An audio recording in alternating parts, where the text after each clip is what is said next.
Bright Ideas, a PTI Nebraska workshop on special education law, Part 9, from the IEP to your child's placement. The IEP document ultimately determines the educational placement of your child. That is to say, the setting in which your child will receive an education. Note that the placement decision comes after the IEP document is drawn up, not before. And the law specifically requires that placement is to be in the least restrictive environment which meets the child's needs. For example, where there's a choice between bringing an aide into the regular classroom for part of the day to work with your child, or removing your child to an isolated room, leaving your child in the regular classroom is the less restrictive choice, other things being equal. Of course, other things aren't always equal, which is why the benefits and the drawbacks of all of the optional placements must be carefully weighed against the measures of both the least restrictive environment and the most appropriate for the child. To the maximum extent appropriate, says the law, children with disabilities are educated with children who are not disabled. Thus, education in regular classes with the use of supplementary aids and services forms the least restrictive environment for the child unless evaluation data demonstrates that a special class, separate schooling, or other removal is more appropriate for that child. Supplementary aids and services refers to supports that are provided in the regular education classes, as well as other education-related settings, such as extracurricular activities, that enable children with disabilities to be educated alongside non-disabled children to the maximum extent appropriate. This might include bringing in paraprofessionals or classroom aides for all or part of the day, finding or creating solutions to deficits in mobility, or providing additional visual or auditory aids or other assistive technology to supplement those in the classroom. As we noted when we defined it in Part 4, the concept of the least restrictive environment is an important one in special education. It's crucial to learning necessary socialization skills, both on the part of the child with a disability and for the child's non-disabled peers as well. It's important enough that the law specifically prohibits using "I'm sorry, we can't afford that" as an excuse to place children in more restrictive environments. Following the placement of your child in an appropriate setting, your child will receive equally appropriate instruction. Now, this is not a process of law, but a normal process of the education of the child. As with any child, parents are encouraged to follow the child's coursework and progress and remain in communication with school personnel during the school session and, if possible, even between sessions. Special education does not automatically entitle a child to receive services between school sessions during the summer.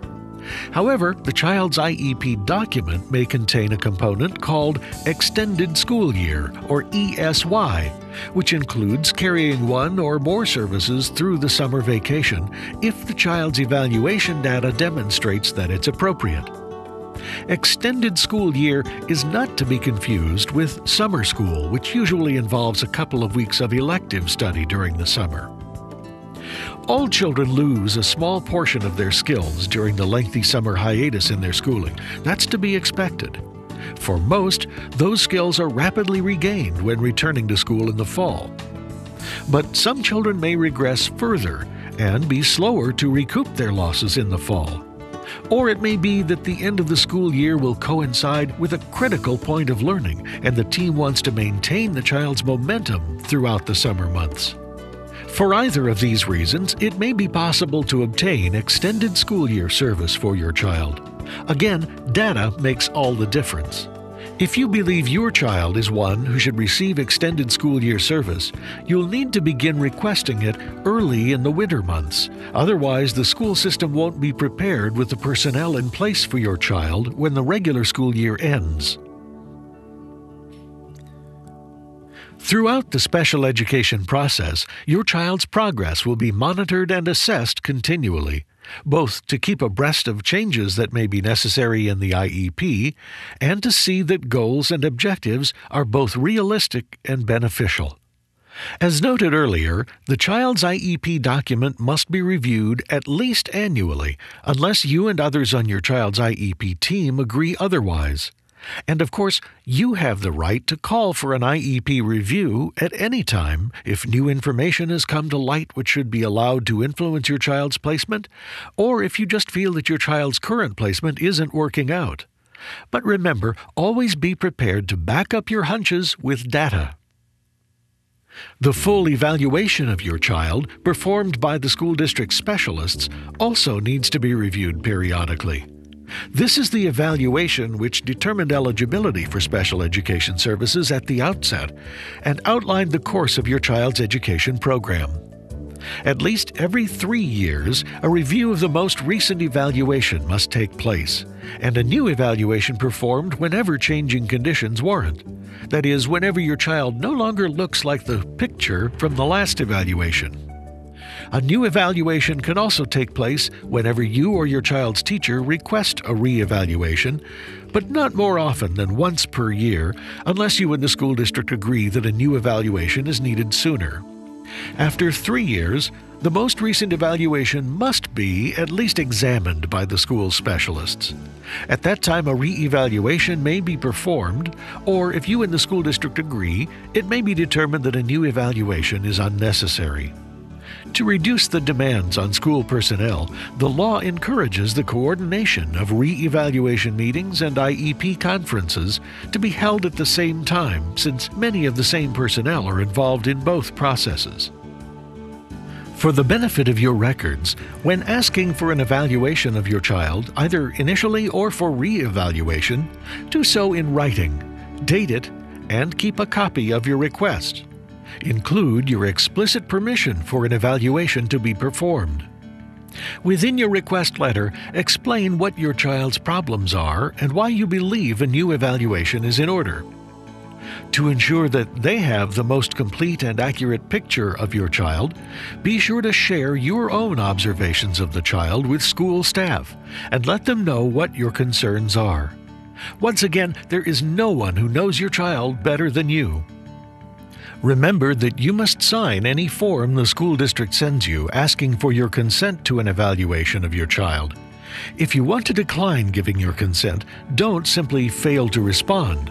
Always respond one way or the other, so there's no ambiguity about your position. If you disagree with the findings of the school's evaluation, you have the right to have an independent educational evaluation, or I.D.E.A.s, performed at no cost to you by professionals of your own choosing who have at least the same qualifications as those on the school district staff. This outside evaluation, which is paid for by your local school district, may cover all of the components of the school's evaluation or only the parts of it which you find suspect. The school district is required to consider outside evaluations. However, the school is not necessarily required to accept their validity.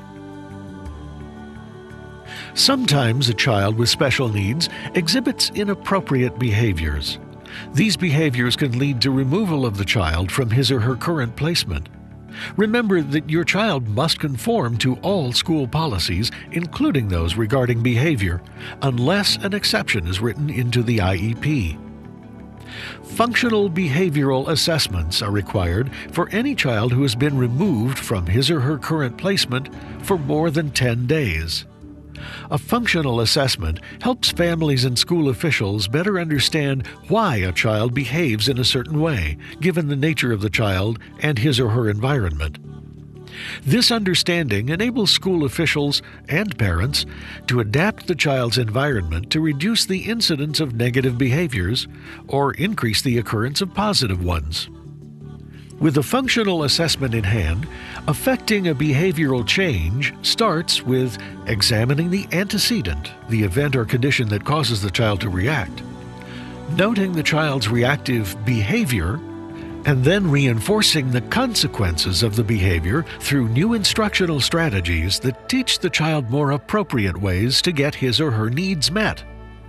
If your child exhibits behaviors for which typical interventions by school professionals have not been successful in changing, you should request a functional behavioral assessment as part of any evaluation or re-evaluation of your child. We'll discuss extreme instances of behavioral difficulties in Part 12 of this workshop. Meanwhile, PTI Nebraska has another complete workshop dedicated to behavioral issues among children with disabilities. Contact PTI for additional information at 800-284-8520.